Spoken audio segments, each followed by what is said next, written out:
तो क्यों चुराए वस्त्र? कारण ये था कि गोपियां जब स्नान करती थी तो भगवान चुराकर भाग जाते थे। तो गोपियां बोलती है कि हमारे वस्त्र हमें लौटा दो, देखो हमें लज्जा आ रही है।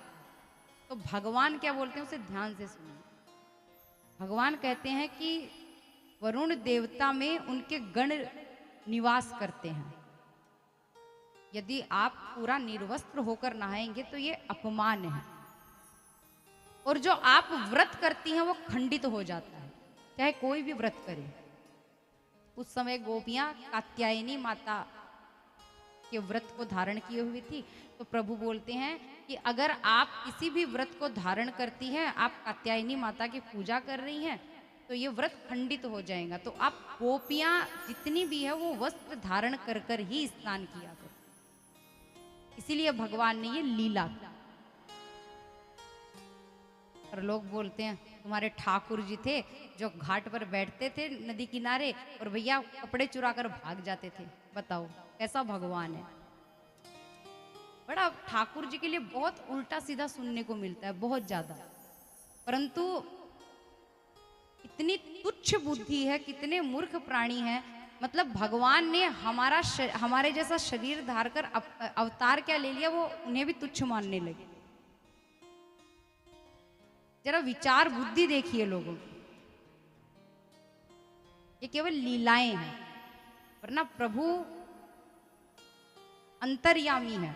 उनके बारे में शब्दों में केवल उनकी खासियत जो है वो बयान नहीं की जा सकती। इसके बाद जितने भी गांव के लोग हैं ब्रज के, सब बोलते हैं कन्हैया, अरे यार तू ये बता हमको कि तूने गोवर्धन कैसे धारण कर लिया, तुझ में इतनी ताकत कहां से आई? तब ठाकुर जी कहते हैं कछु माखन को बल बढ़्यो, कछु गोपियन करी सहाय, श्री राधे जू की कृपा से मैंने गिरवर लियो उठाए। ठाकुर जी बोले भैया लाठी देकर तुम ही लोगों ने सहारा लगाया था। देखिए जो ग्वाले हैं वो ठाकुर जी को यार कहते हैं। यार मतलब मित्रता, दोस्त। और यार ही क्यों, भाई भी बोल सकते थे, क्योंकि एक मित्र ही ऐसा होता है जिससे हृदय की हर बात हम बोल सकते हैं खुलकर। भाई का तो डर लगता है ये घर पे बता देगा तो, परंतु मित्र पर भरोसा, ये कहीं नहीं बात देगा अपनी, ये अपने पास ही रखेगा, इसीलिए मित्र मानते हैं। तो ठाकुर जी कहते हैं कि देखो मैंने कुछ नहीं किया, मैंने तो गोपियों का जो माखन खाया है ना, उसमें ही इतनी ताकत है कि मुझ में इतना बल आ गया। और फिर श्री जी सामने बैठी थी, तो श्री जी को देखते देखते देखते कब ये दिन निकल गए पता ही नहीं चला। तो ये तो राधे रानी की कृपा है।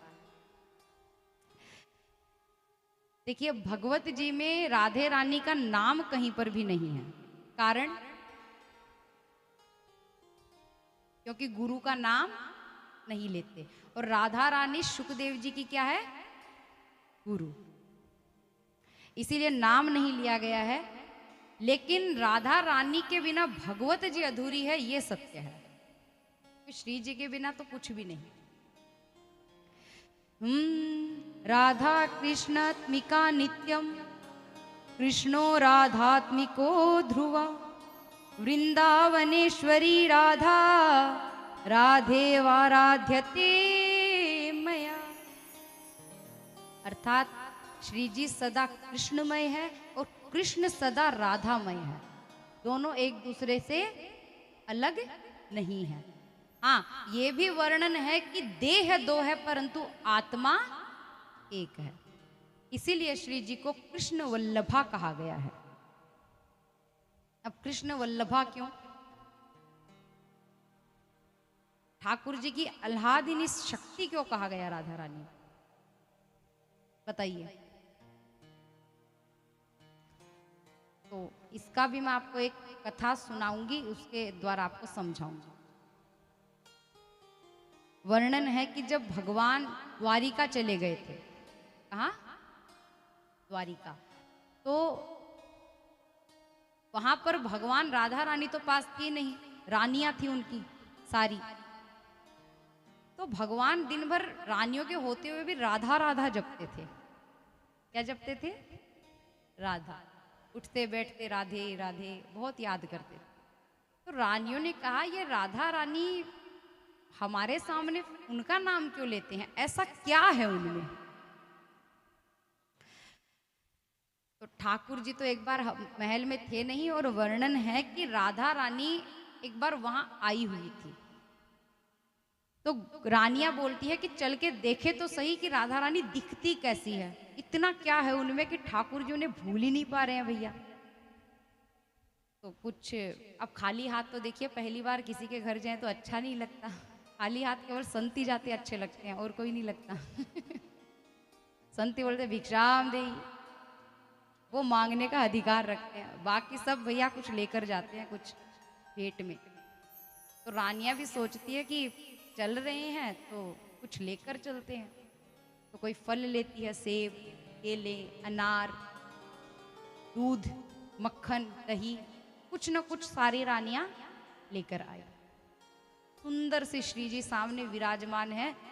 एक बार तो सारी रानियां देखकर रुक गई कि वाह क्या स्वरूप, इतनी सुंदर है ये, सही है, इतनी सुंदर को कृष्ण कैसे भूलेगा।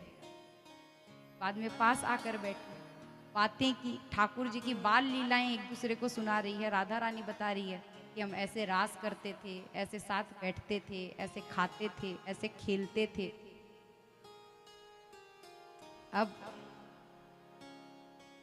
श्री जी को उस समय भूख लगी थी बहुत तेज, तो दूध जो था वो बहुत गर्म था, परंतु राधा रानी को भूख लगी और बोली भी थी, ठाकुर जी की कथा में इतनी खोई थी कि उन्हें पता ही नहीं था दूध बहुत गर्म है, तो वो उठाकर उसे पी गई। बातें हुई, राधा रानी विदा हो गई। फिर ठाकुर जी के विश्राम का समय आया। अब देखिए ठाकुर जी की लीला, 16,108 रानियां हैं, तो हर कक्ष में कृष्ण साथ जाते थे, हर कक्ष में। हाँ, तो गए। अब पति धर्म निभाएगी तो ठाकुर जी के चरण दबा रही है, हाथ दबा रही है, सेवा कर रही है कि प्रभु आप थक गए होंगे। तब अचानक नजर पड़ी ठाकुर जी के पथलियों पर, पैरों के ऊपर। ठाकुर जी के पैरों पर बड़े बड़े छाले थे। रानियां घबरा गई, प्रभु ये क्या है, ये कैसे हुए, आप रथ है ना आपके पास, आप कहां पैदल चले? ठाकुर जी हंसने लगे, बोले कि एक बात बताओ, आज तुम किससे मिली थी?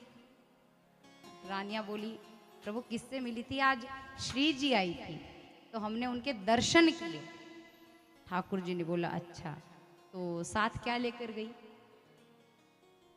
बोले प्रभु कोई सेब लाया, कोई अनार लाया, कोई कुछ लाया, कोई कुछ लाया, कोई दूध लाया।